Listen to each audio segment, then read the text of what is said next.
नमस्कार दोस्तों, आपका स्वागत है आपके अपने YouTube channel Gyanshala with Nikhil में। तो अब हम 7 से डिविजिबिलिटी या 7 से विभाजकता का नियम देखेंगे।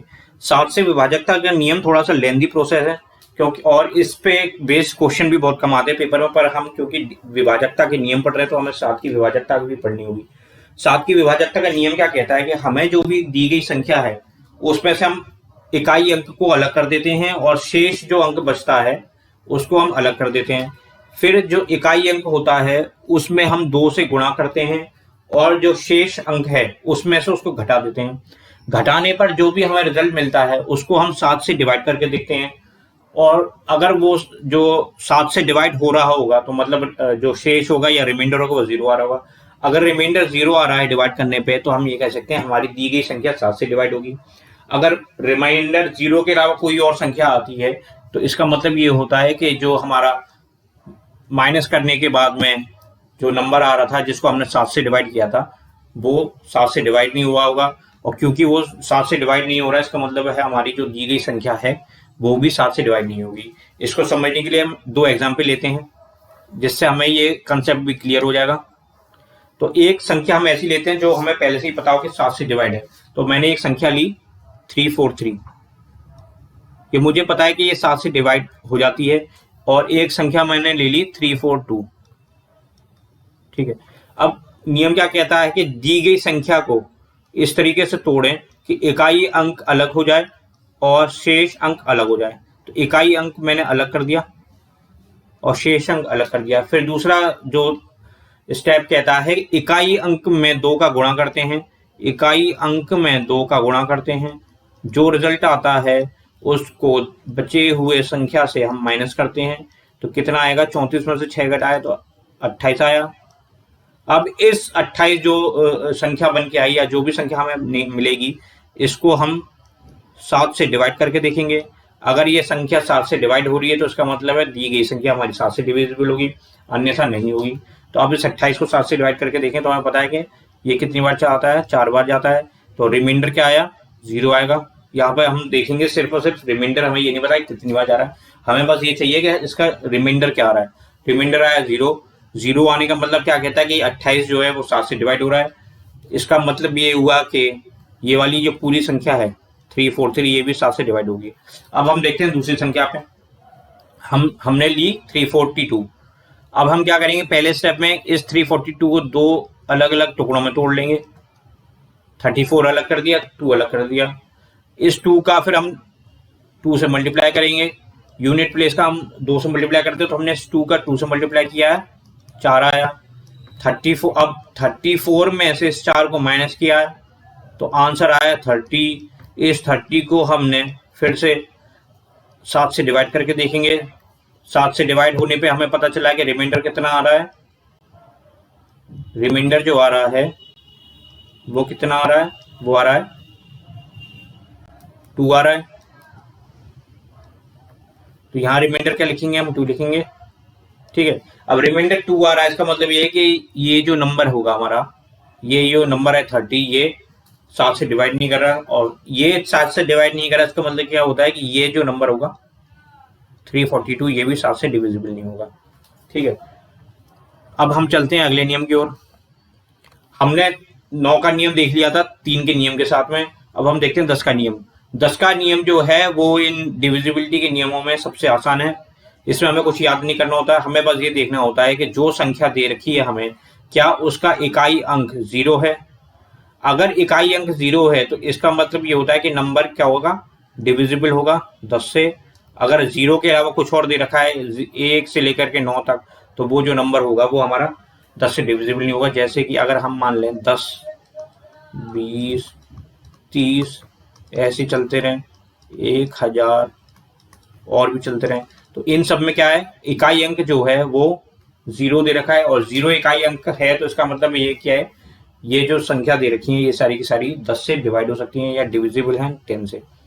वहीं अगर हम देखें 11, 12, 13 और ऐसी कोई संख्या जिसमें इकाई अंक ये 0 के अलावा कुछ भी दे रखी हो तो वो 10 से डिवाइड नहीं कर सकती। अब हम जो अगली विभाजकता देखेंगे वो देखेंगे 11 की विभाजकता या 11 की डिविजिबिलिटी। 11 की डिविजिबिलिटी समझने के लिए हमें एक एग्जाम्पल लेना होगा। जैसे मान लीजिए मैंने एक एग्जाम्पल लिया है, एक 4 डिजिट संख्या ली है 1342। अब मुझे ये पता करना है कि ये संख्या 11 से पूर्णतः विभाजित हो रही है या नहीं। तो हम क्या करेंगे, जो दी गई संख्या होता है उसमें विषम स्थानों पर जो अंक होते हैं उनको अलग लिख लेते हैं और सम स्थानों पर जो अंक लिखे हुए उनको अलग लिख लेते हैं। तो हम पहले पहचाने कि विषम स्थान पर कौन कौन से अंक हैं और सम स्थानों पर कौन कौन से अंक हैं। तो हम एक तरीका अपनाते हैं कि विषम स्थान जो होते हैं वो क्या होंगे, 1, 3, 5, 7 ऐसे स्थान वाली जो अंक होंगे वो सारे विषम स्थान वाले अंक हो जाएंगे।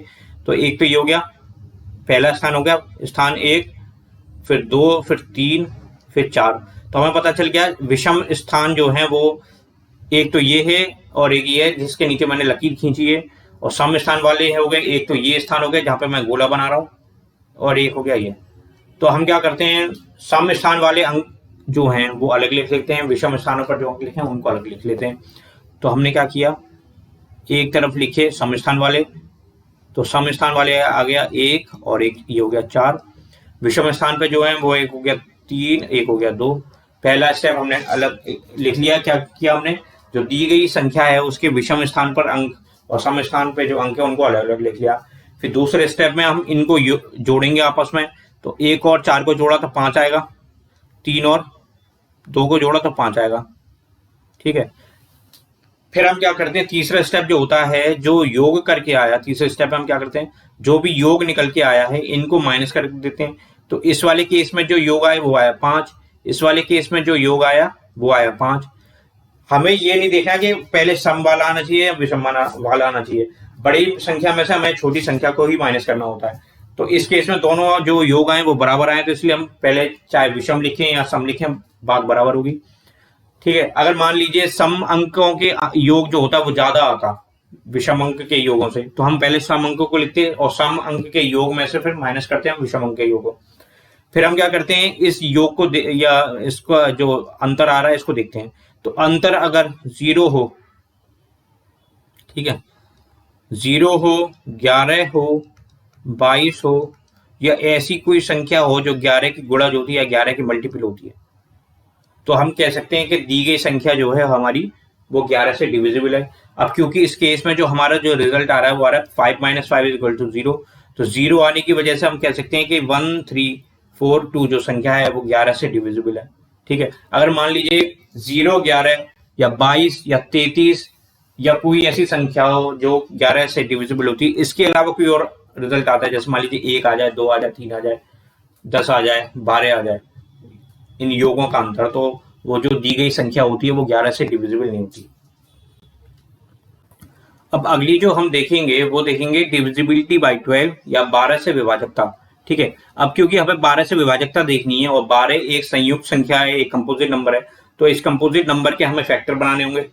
तो हमने देखा कि फैक्टर अगर इसके हम लिखें 12 के 2 फैक्टर बनते हैं, एक तो बनता है 3 और एक बनता है 4। फैक्टर मतलब अगर इन दोनों को हम मल्टीप्लाई करें, 3 और 4 को मल्टीप्लाई करें तो हमें 12 मिल जाता है। ठीक है, तो हमें क्या करना होगा, 12 की डिविजिबिलिटी चेक करने के लिए 3 की डिविजिबिलिटी और 4 की डिविजिबिलिटी देखनी होगी। अगर दी गई संख्या 3 से भी डिविजिबल है कंप्लीटली और 4 से भी डिविजिबल है कंप्लीटली, तो इसका मतलब ये होगा कि जो दी गई संख्या है वो 12 से भी कंप्लीटली डिविजिबल हो जाएगी। और मान लीजिए अगर 3 से या 4 से किसी एक से भी डिविजिबल नहीं होती है, तो उस केस में हम कहते हैं कि जो दी गई संख्या है वो 12 से डिविजिबल नहीं होगी। ठीक है, अब हम कुछ इंपॉर्टेंट पॉइंट्स पढ़ेंगे जो कि बार बार क्वेश्चन जो होता है उससे रिलेटेड पेपर में पूछे जाते हैं और हमें डिविजिबिलिटी पता नहीं होती, तो हम क्या करते हैं, हम ऑप्शन सारे जितने दिए होते हैं उनसे डिविजिबल करके देखें, डिवाइड करके देखते हैं, डिविजिबिलिटी चेक करते हैं। तो पहली कंडीशन क्या कहती है, हमारे पास में 3 डिजिट होंगी नॉन रिपीटिंग, वो एक ग्रुप में दोबारा रिपीट हो रही होंगी, जिससे कि एक 6 डिजिट का नंबर बनना होगा, जो कि मैंने पॉइंट नंबर 1 में बताया हुआ है कि 678 जो एक 6 डिजिट नंबर है, 6 अंकों की संख्या है, इसमें 3 डिजिट रिपीट हो रही है 6, 7, 8।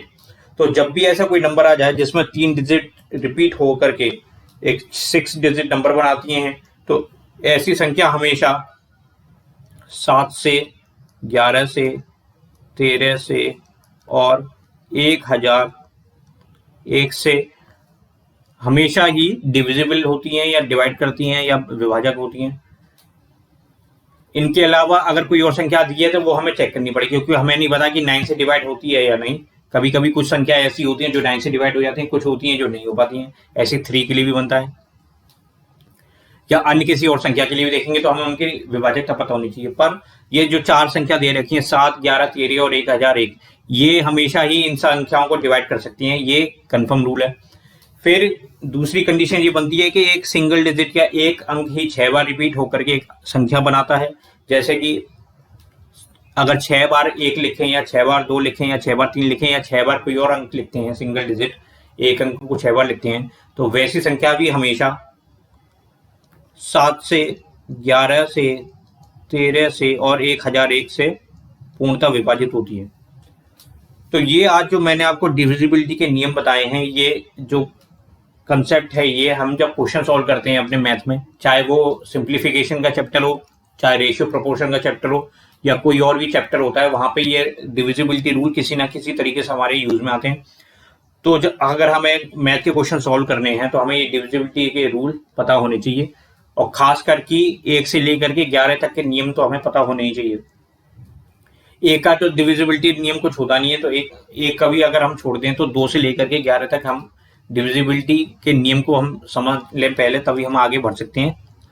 ठीक है, तो आज की वीडियो जो ये मैंने आपको दी है डिविजिबिलिटी की, अगर आपको ये वीडियो अच्छी लगी हो, आपको ये लगा हो कि इस वीडियो से जो आपने सीखा है वो कुछ एक नया सीखा है, जिससे कि आपकी कैलकुलेशन और ज़्यादा अच्छी हो सकती है, इफेक्टिव हो सकती है, तो प्लीज़ इस वीडियो को लाइक कीजिएगा, शेयर कीजिएगा, और चैनल को अगर अभी तक आपने सब्सक्राइब नहीं किया तो प्लीज़ चैनल को सब्सक्राइब कीजिएगा। Thank you and have a nice day.